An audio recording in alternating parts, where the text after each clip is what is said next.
সভাৰ সাংবাদিক বন্ধুসকল, আমি অসম জাতীয় পৰিষদে আজি এটা অতি গুৰুত্বপূৰ্ণ বিষয় লৈ সংবাদমেল আয়োজন কৰিছোঁ। আমাৰ মাজত আমাৰ দলৰ বীৰেন বৰুৱা ছাৰ আছে, সম্পাদক জিয়াউৰ ৰহমান ডাঙৰীয়া আছে আৰু আমাৰ উপসভাপতি মৈনাক পাত্ৰ ডাঙৰীয়া আছে।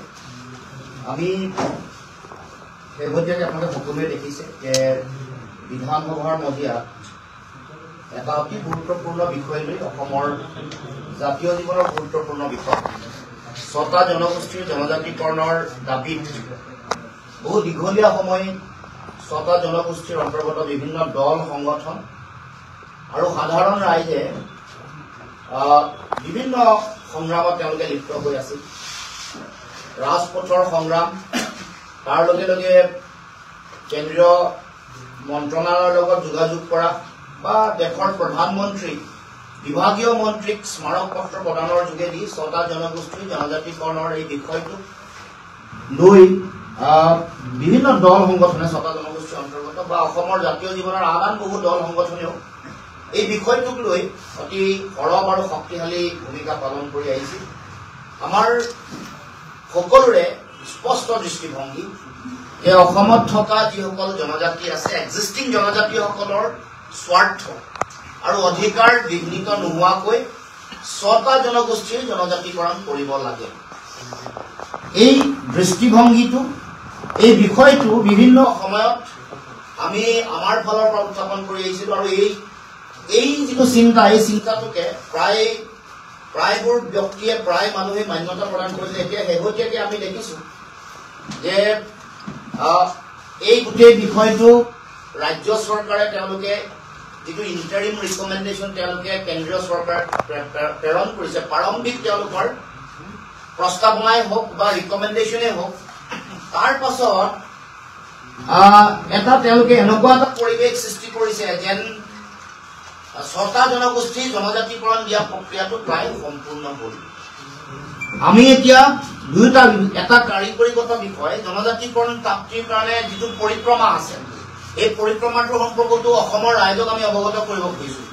আৰু এই গোটেই কথাটোৰ লগত জড়িত হৈ থকা যিটো ন্যস্ত স্বাৰ্থ চৰকাৰ, কাৰণ 2014 চনৰ লোকসভা নিৰ্বাচনৰ আগতো যেতিয়া প্ৰধানমন্ত্ৰী নৰেন্দ্ৰ মোদী ডাঙৰীয়া সেই সময়ত প্ৰধানমন্ত্ৰী প্ৰাৰ্থী আছিল, 2016 চনৰ বিধানসভা নিৰ্বাচনৰ আগত অসমত যেতিয়া ভিজন ডকুমেণ্ট বনাইছিল 2016 পৰা 2025লৈকে তেওঁলোকৰ যিখন ভিজন ডকুমেণ্ট হৈছিল, তাতো এই কথাটো জনজাতিকৰণ দিয়াৰ প্ৰতিশ্ৰুতিৰ কথা কেন্দ্ৰ চৰকাৰে, ৰাজ্য চৰকাৰে সজোৰে উত্থাপন কৰিছিল।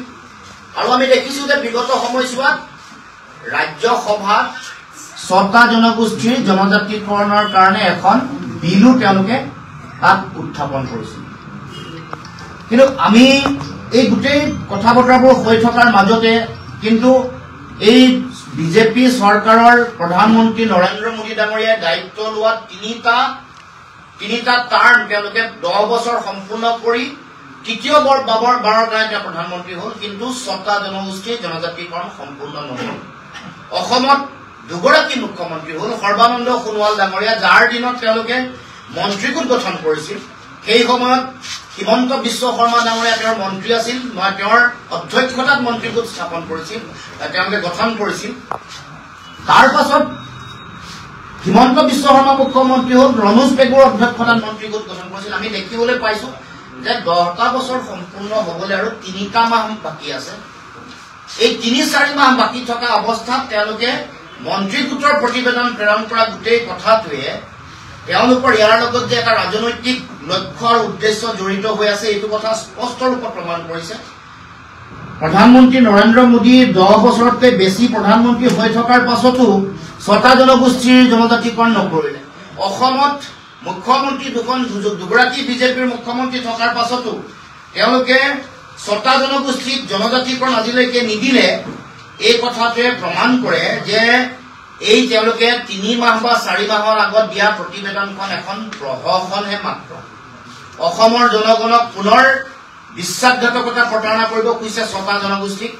যেনেকৈ আগতে অসম চুক্তিৰ 6 নম্বৰ দফা কাৰ্যকৰী কৰিবৰ কাৰণে প্ৰতিবেদন লৈ যেনেকৈ আজিলৈকে পেলাই ৰাখিছে, কেন্দ্ৰীয় যুটীয়া সচিবগৰাকী যিগৰাকী সদস্য সচিব আছিলে সেইগৰাকীয়ে স্বাক্ষৰ নকৰাকে যেনেকৈ অসম চুক্তিৰ 6 নম্বৰ দফা কাৰ্যকৰী নকৰিলে তেনেকৈ এইবাৰো নিৰ্বাচনৰ বৈতৰণি পাৰ হ'বৰ কাৰণে 6টা জনগোষ্ঠীক চূড়ান্তভাৱে বিশ্বাসঘাতকতা প্ৰতাৰণা কৰি এইখন কেৱল মাত্ৰ নিৰ্বাচনী ললিপপ হিচাপে ব্যৱহাৰ কৰিব বিচাৰিছে যি সময়ত কেন্দ্ৰীয় চৰকাৰে ৰাতিটোৰ ভিতৰতে 370 নাইকিয়া কৰি দিব পাৰে যি সময়ত কেন্দ্ৰীয় চৰকাৰে নিশাটোৰ ভিতৰতে বিমুদ্ৰাকৰণ কৰিব পাৰে কিন্তু অসমৰ 6টা জনগোষ্ঠীৰ জনজাতিকৰণ কৰিবৰ কাৰণে এগৰাকী প্ৰধানমন্ত্ৰীয়ে 3টা কাৰ্যকালৰ কাৰণে প্ৰধানমন্ত্ৰী হ'ল এগৰাকী অসমত দুবাৰৰ কাৰণে বিজেপি চৰকাৰ হ'ল দুগৰাকী মুখ্যমন্ত্ৰী কিন্তু